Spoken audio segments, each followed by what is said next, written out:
Yes, Red Zone TV kwoli webale kubanga okyagoberera yonna gy'osinzira okubanga gy'otulabira kyokola kya mutawana nnyo gwa kyatambula naffe ku mukutu gaggadde ogwa Red Zone TV. Naawe atanaba kubanga osubscribinga nja kukusaba nyongera okujjukiza nti kkirira wansi awo olaba ekigambo subscribe kikwateko kwata kade aka notification obeere nga tomisinga ate ensonga yonna amawulire gonna updates zonna buli ekinaaba kijja ojja kubeera omu ku abo abanasooka okumanya singa tunaaba tutaddeyo ensonga yonna ku mukutu gaggadde ogwa Red Zone TV. Kakati waliwo report efulumye essaawa zino zennyini gyenjagala okubanga nkuyitiramu. Eno report ng'eraga eno neyawukana ku yeggulu gye nakuwadde. Eyeggulu gye nakuwadde yabadde ya kitongole eky'amawanga amagatte ekimanyiddwa nga United Nations, wabula eno gyenkuwa ate ya nsonga ndala. Gavumenti y'eggwanga lyennyini erya Uganda yeyeekoledde report yeno oluvannyuma lw'okunoonyereza okumala akabanga bakizudde nga bannayuganda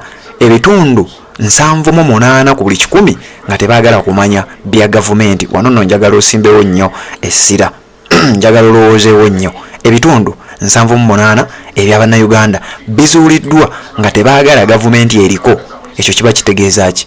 Jjukira mu kalulu akawedde omusajja Robert Kyagulanyi Ssentamu yabagamba yawangula akalulu, wabula abasajja ne bawa percentage gyatakkiriza, era yavaayo mu mawulire n'ategeeza nti percentage gye bampadde si yeyange. Gwawuliriza omukutu ogwa Red Zone TV. Kakati bo bennyini gavumenti ng'eyita mu ministry emu bengenda okuba nga nkusomera, ministry ya ICT, ngenda kuba ngambi kugamba bakizudde ng'abantu ebitundu 78 ku buli 100 tebaagala gavumenti enteekateeka zaabwe na buli kimu kye bakola abantu ba bulijjo bakizudde nga tebakyagala.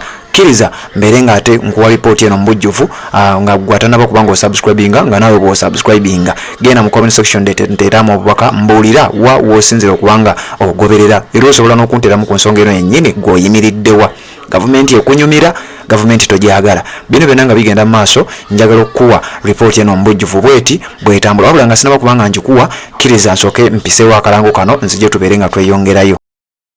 Assalamu alaikum wa rahmatullahi wa barakatuh. Amanya n'eddoboozi Haji Abudu, omusomi w'edduwa. Nkola ku nsonga ez'enjawulo, emirimu nga gikutataganyeko, ebyenfuna byo nga bidobonkanye, ne oba oli bweru wa ggwanga emirimu gyakucankalanako. Jangu kusomere ku dduwa. Okuva edda nedda edduwa zaabaawo, edduwa zisomibwa, omuntu n'oterezebwa mu mbeera yonna ebadde ekwesibyeko, ekusibyeko akanyaaga. Nina ekyoto kye nsobola okukumira wadde oli bweru wa ggwanga nga toli kumpi wano n'ofuna omukisa ogwo naawe n'osomerwako ku dduwa nga nkuteddeko n'akabaani, Allah ajja kukusaasira, ajja kukwanukula. Kuba ku nnamba yange y'essimu 075 2 44 715 ne ku WhatsApp kwendi mpereza obubaka sobole okuyamba. Assalamu alaikum wa rahmatullahi wa barakatuh. Report efulumiziddwa ministry ey'ensonga z'ebya ICT. Ministry eno nga era eri wansi wa gavumenti ya NRM eggwanga Uganda, naye njagala okutegeeza nti ministry eno bw'ekitongole kino information eno gyengenda okubanga nkuwa efulumidde ku mikutu egy'enjawulo wano mu ggwanga erya Uganda, wabula omukutu ogwa website ogwa Daily Monitor gufulumiza nga gugamba government officials say the negativity is affecting foreign direct investment and tourism. Bano nga bagamba nti oluvannyuma lw'okukizula nti bannayuganda bangi tebaagala kumanya nteekateeka za gavumenti, bonna abasinga obungi ku bano omudumu bagwolekeza oba laavu yonna eyandibadde y'eggwanga bagiteeka ku Robert Kyagulanyi Ssentamu. Kati wano bagamba nti kino kitandise okubanga kireetawo obweraliikirivu mu nsonga z'ebyokuba nti abasajja abazungu bajja wano okubeera nga bayinvestingawo ssente zaabwe mu nsonga z'okubeera nti abantu abakuva mu mawanga ag'enjawulo gajja okubeera nga galambula. Ti bannayuganda gye mukoma okubeera nga eggwanga lyammwe temulyagala, bwe bategeka okulonda temubyagala, bwe bategeka activities ez'enjawulo nga za gavumenti temubyagala, wabula bababuulire nti Robert Kyagulanyi Ssentamu ayina wagenda okuyimirira. Abo bannayuganda mwenna nga mugwayo mugenda mulabe ku mwagalwa w'abangi Robert Kyagulanyi Ssentamu. Kakati abasajja bano nga bafulumya report eno bagambye at least 78% of online messages by the citizens about the government and its agencies are negative sentiments. New data released by the ICT ministry has shown. Yogera ministry eyebya ICT Information and Communication Technology ministry eyo baba bayina obusobozi okumanya okukola okunoonyereza nga bayita mu nsonga ez'enjawulo n'okukola online polls nga ffe ze tuteekayo wano ku mukutu ogwa Red Zone TV. Naawe ne tukubuulira nti naawe genda ku mukutu guno teekako endowoozayo ABC. Abasajja bano bakola zi online polls emirundi mingi, wabula bagenda okkizuula nga gavumenti ne policies zaayo bannayuganda tebakyayagala kumanya, tebabyagalirako ddala, tebaagala kuwulira ekintu kyonna kassa kiba nga kiri mu gavumenti oba ekitongole kyonna ekya gavumenti. Nno mu bitongole bino mwe muli ebitongole ng'ebya Uganda Human Rights Commission, ekitongole ekirwanizi ky'eddembe, ekitongole nga ekya NEMA, National Environment Management Authority, ekitongole ekirwanirizi ky'obutonde bw'ensi n'ebitongole ebirala ebyenjawulo. Mulina ekitongole ekyokulonda, ekitongole ekya Uganda Human Rights Commission.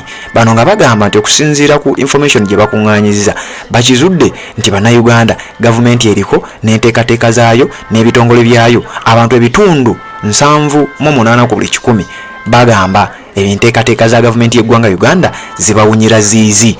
The data doubled.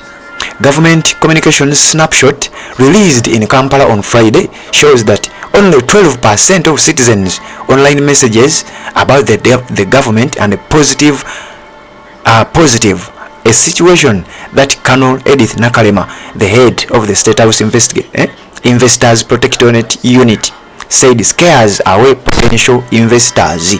The data was gathered in the past 6 months. Overall current reality sentiments is 78% negative mentions and 12% positive mentions. Okusinzira ku data bano nga bagamba nti abantu ebitundu 12 byokka be balimu akagamba nti era kale Museveni watutadde tunyumirwawo eggwanga lyaffe at least litambula, naye abantu ebitundu 8 ebitundu 78 ku buli 100 bo bagamba totunyumiza ekintu kyonna, enteekateeka yonna, programu yonna kasiteba nga erimu erinnya lya Yoweri Kaguta Museveni, erimu erinnya lya gavumenti. Bannayuganda bagamba tebaagala kumanya, era abantu ebitundu 78 ku buli 100 be bakola kino. Kakati gwagoberera omukutu ogwa Red Zone TV bino nno bijjidde wakati nga waliwo bannayuganda bakubagana empawa. Abamu bagamba tetudda mu kalulu, abalala bagamba tulina okugenda mu kalulu.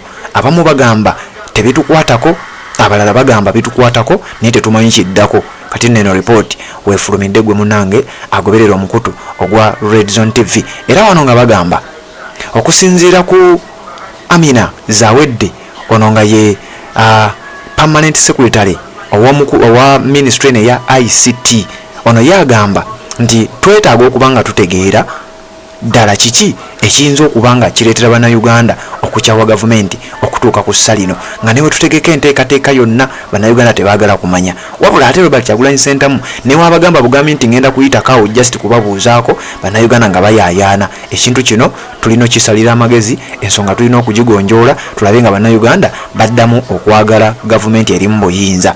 Olaba kisoboka, genda mu comment section nteeramu obubaka mbuulira okirowoozaako ki, okiraba otya gwe mu kulaba okukwo olaba nga kisoboka.